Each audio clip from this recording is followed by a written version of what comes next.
Jangan-jangan kalian bertiga ini sekongkol ya? Sekongkol bikin kuliner. Lu makanan ya, gue minuman.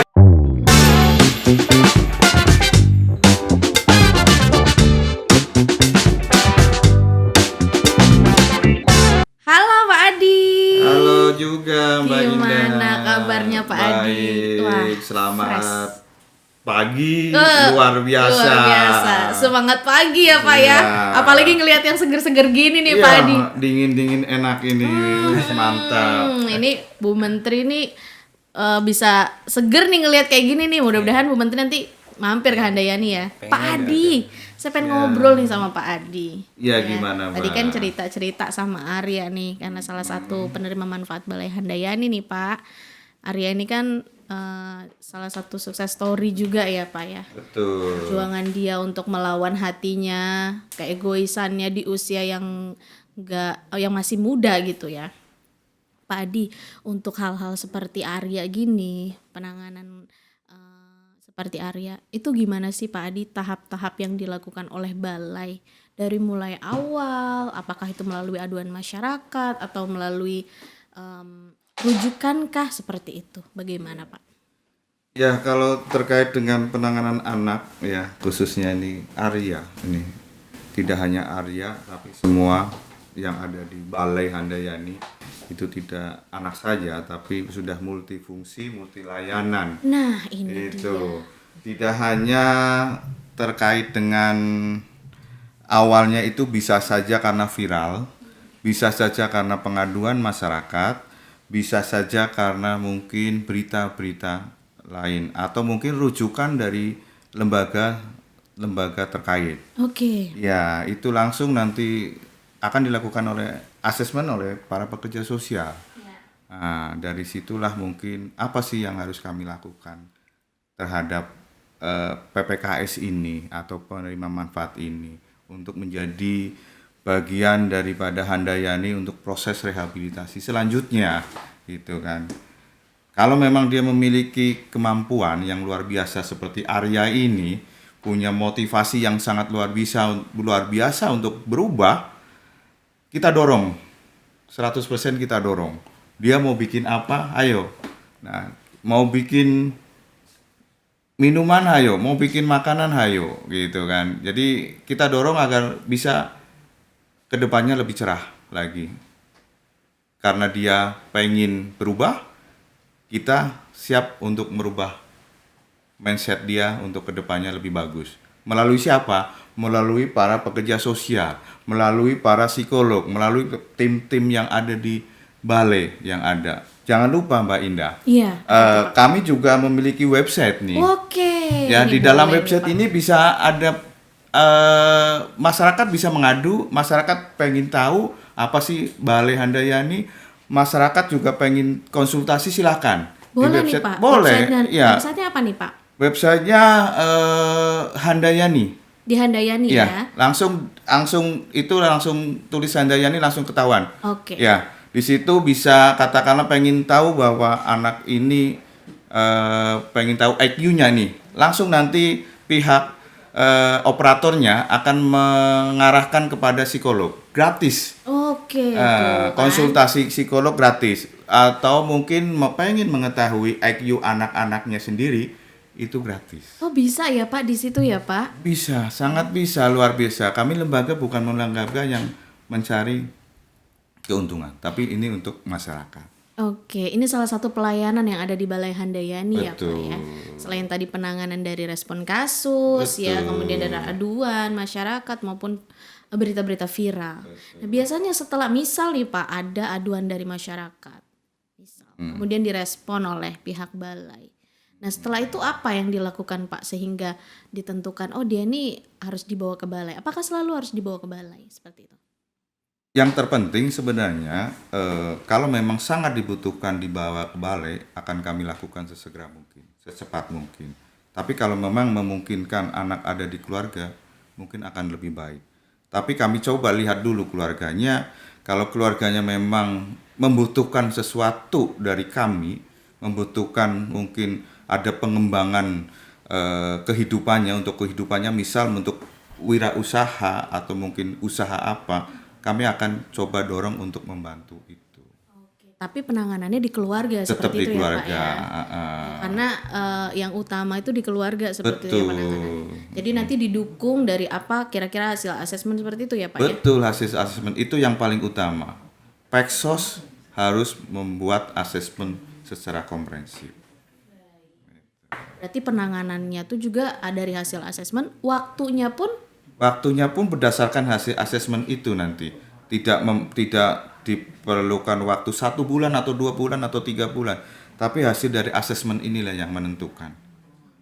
berarti waktunya akan bervariasi setiap Betul, orang ya Pak ya. betul. Itu Mbak Indah. Seperti itu Pak. Berarti kita sebagai informasi ke teman-teman sobat sosial juga nih ya Pak ya, bahwa yang kebalai handaian itu bisa ditangani bisa melalui rujukan dari aduan masyarakat, Betul. bisa juga dari sosmed. Biasanya sekarang yang lagi banyak yang viral-viral nih ya Pak ya. Betul. Dari berita-berita viral direspon gitu. Langsung direspon. Kalau ada berita-berita viral langsung kami respon.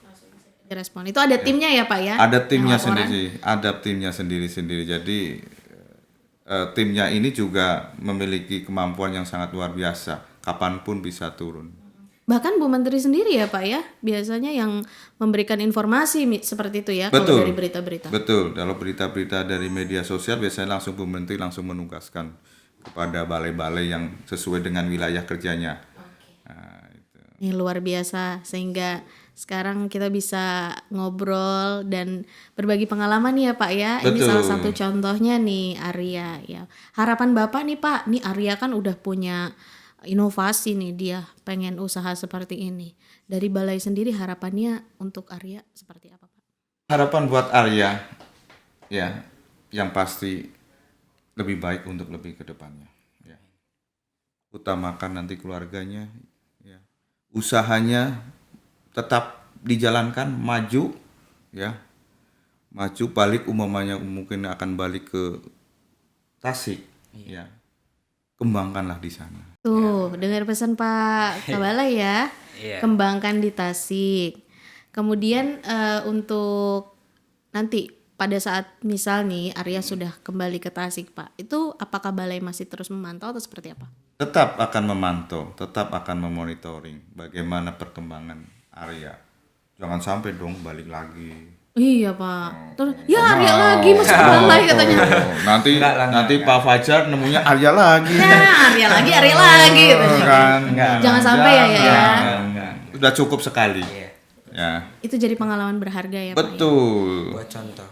Hebat, ini saya senang ngelihat semangat dia tuh, walaupun dia pernah punya kisah kelam ya Pak ya, Betul. tapi dia mau berbagi dan ini jadi contoh buat teman-teman di luar sana juga, harus berubah menjadi lebih baik gitu. Nah ngomong-ngomong Arya dulu pernah nggak sih pada saat jadi anak jalanan, anak pang ya, ketemu tetangga atau gimana gitu, dan diomongin tetangga gitu, pernah nggak ada yang kayak gitu? Pernah. Pernah. Saya waktu ngamen itu di stopan itu kan. Ternyata mobil yang saya amin itu tetangga saya sebelah. Katanya. Terus dia pernah bilang ke saya katanya gini, "Kamu ngapain gini-ginian?" katanya, "Orang tua kamu nyariin," katanya, "orang tua bela-belain ngurus kamu dari kecil." Ya. Terus saya bilang gini, "Emang orang tua saya pernah ngurus saya dari kecil gitu." Setahu saya kan orang yang ngurus saya dari kecil itu nenek saya, bukan orang tua saya.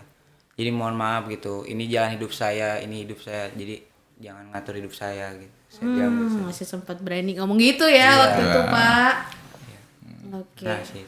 Ada lagi nggak misal, apaan sih kamu kerjaan begitu? Iya pernah, Cina ngapain kamu, Cina hidup-hidup di jalan, katanya udah penampilan gitu, kotor, katanya jadi mabuk-mabukan, kayak nggak ada tujuan hidup. Terus saya pernah, ini kan memang saya pengen begini gitu, saya emang begini hidupnya gitu, ya terserah saya lah gitu. Wah ya Pak ya, pernah juga dicemooh sama tetangga ya. Dan kan aku orang tua saya juga kan jarang gitu, nggak pernah gitu bertahun-tahun ketemu orang tua, ketemu mama saya gitu, karena mama saya kan tinggal di Bandung sekarang. Terus saya paling ketemu 3 tahun sekali, 2 tahun sekali, itu juga saya yang nyamperin, bukan mama saya yang nyamperin kalau mau ketemu. Nah pernah saya pengalaman sekali ketemu itu dia nggak ngakuin saya gitu pernah. Gitu. Ya malah dia kan depan suaminya yang baru itu dia bilang, jangan bilang mama aja, bilang aja tante gitu. Pak, luar biasa begitu. Kok ya Allah.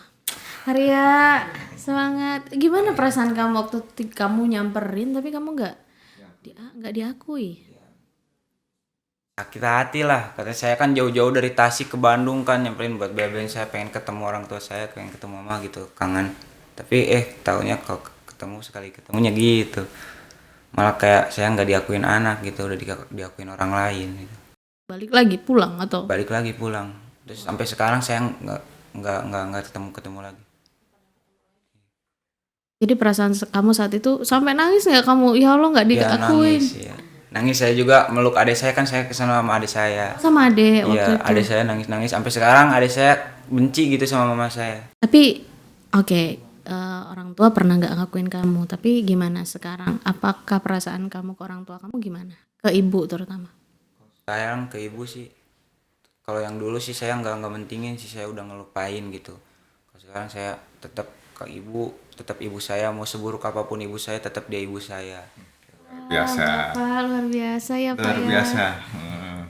Tetap ibu ya, walaupun kamu pernah mengalami perlakuan tidak diakui loh. Iya, karena dia kalau nggak karena dia saya nggak ada di dunia ini. Pengorbanan dia gitu tiada taranya gitu dibandingkan dengan harta di dunia ini. Walaupun jauh ya. Iya. Pak Fajar, Biasa. ini diapain ini?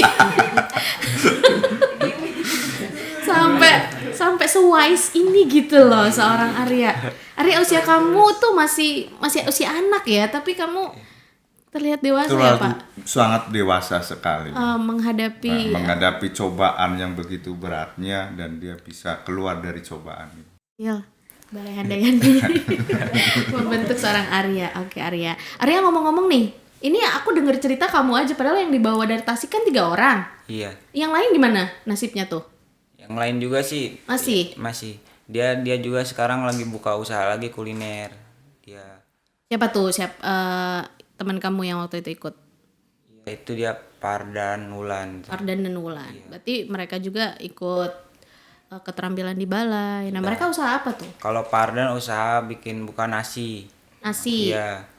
Nasi rames, nasi uduk Nasi liwet dia. Oh, nasi liwet. Iya. Oh, dia suka kuliner juga gitu ya. Iya, dia. Jangan kalian bertiga ini sekongkol ya.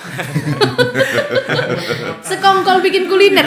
Lu makanan ya, gue minuman. Ulan apa Ulan? Kalau Ulan enggak sih, enggak kuliner. Kalau Ulan sekarang lagi sekolah dia. Oh, lagi sekolah. Meneruskan sekolahnya. Meneruskan kembali. sekolahnya ya, pendidikannya dia.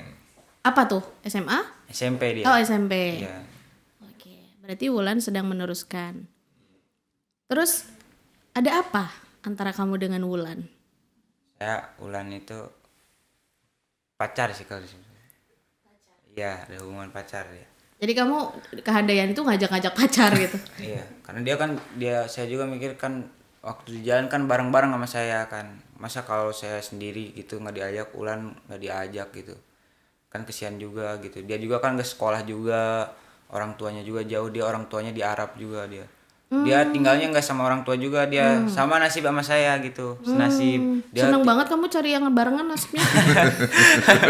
kebetulan aja itu Cari lagi kebetulan. masa nasibnya. Lagi Iya, kebetulannya. oke. Dia tinggal sama kakaknya gitu. Dia sekolah juga udah putus sekolah. Daripada dia di jalan kan nggak, kesian juga kan, nggak, dia masih kecil juga, masa depannya masih panjang. Ya udah akhirnya saya ajak juga dia ke Handayani.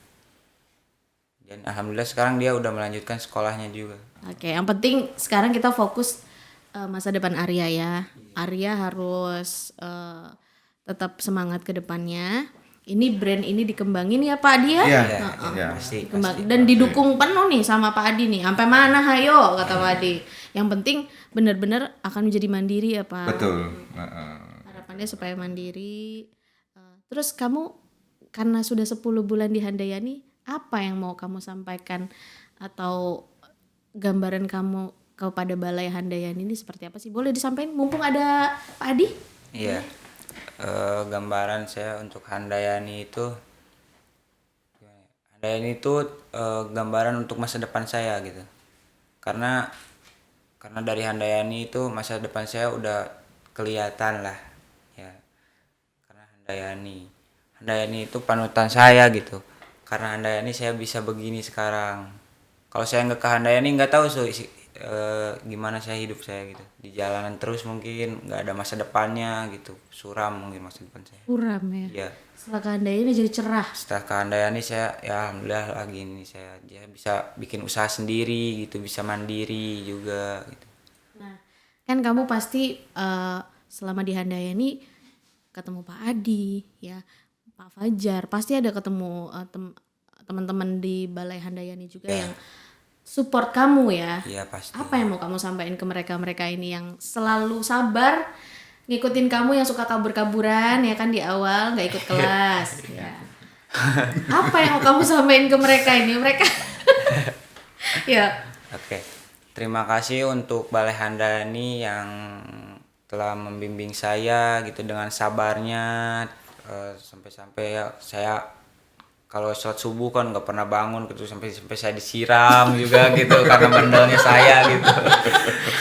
Iya, saya pernah disiram, udah sabar membimbing saya gitu, menasihati saya dan tidak pernah bosan gitu ngasih nasihat kepada saya gitu, walaupun saya kan pertama-tamanya saya bandel gitu, nggak pernah dengerin gitu. Sekarang Ya. dengerin ya. Ya sekarang udah ngedengerin ya. Makasih juga untuk Pak Adi, Pak Fajar juga pendamping saya, untuk semua petugas yang ada di Handayani gitu. Udah membimbing saya sampai sekarang saya bisa mandiri gitu. Saya udah bisa bikin usaha sendiri. Oke deh kalau begitu. Terima kasih Arya ya. Udah beberapa menit kita ngobrol. Ini udah banyak informasi, pengalaman yang disampaikan sama Arya nih. Pak Adi ya, Pak Adi. Ya. Mudah-mudahan harapan Pak Adi tadi bahwa dia akan kembali ke keluarga, mementingkan keluarga itu terwujud juga ya Pak Adi. Betul. Itu simple banget impian Pak Adi ya. Ya. Tapi benar-benar untuk kebaikan dari Arya. Tipnya kalau dari kami itu ketika masuk ke Balai Handayani itu titik nolnya. Titik nol. Ya, titik nol untuk berubah ke yang lebih baik. Ya, siapapun yang masuk ke Handayani, ya, PMKS yang lain itu titik nol. Kita coba ayo bareng-bareng berubah untuk yang lebih baik. Ya, maju dan terus maju. Nih, Nah, seperti Arya, harapannya ke depan termasuk buat anak-anak yang sekarang di Handayani semuanya itu, Mbak. Oke, baik. Closing statementnya luar biasa nih Pak Adi ya. Terus maju. Walaupun di Handayani itu titik nol ya. Dan Iya. untuk maju. Oke, terima kasih banyak Pak Adi sudah hadir di podcast Atensi Bersama Untuk Negeri. Mudah-mudahan kita bisa ketemu lagi di lain kesempatan ya Pak Adi. Ya, dengan kisah-kisah yang lebih luar biasa lagi nih. Ya. Pasti lebih banyak lagi nih. Betul. Ceritanya masih banyak nih. Begitu juga dengan Arya. Terima kasih ya sudah Terima datang ke kasih, podcast. iya. Ini podcast pertama. Bisa jadi nanti selanjutnya ada podcast lagi. Ya kan? Diundang lagi. podcastnya yang lain ya kan, bisa ke Atensi, bisa podcast yang lain ya kan. Wah, jadi ini juga nih kan bintang tamu lagi nih ya, menginspirasi. Mudah-mudahan cita-cita kamu tercapai. amin. Amin. Ya. Amin. Oke, sampai ketemu lagi ya kita di lain kesempatan. Terima kasih. Asik. Wassalamualaikum warahmatullahi wabarakatuh. Waalaikumsalam warahmatullahi wabarakatuh.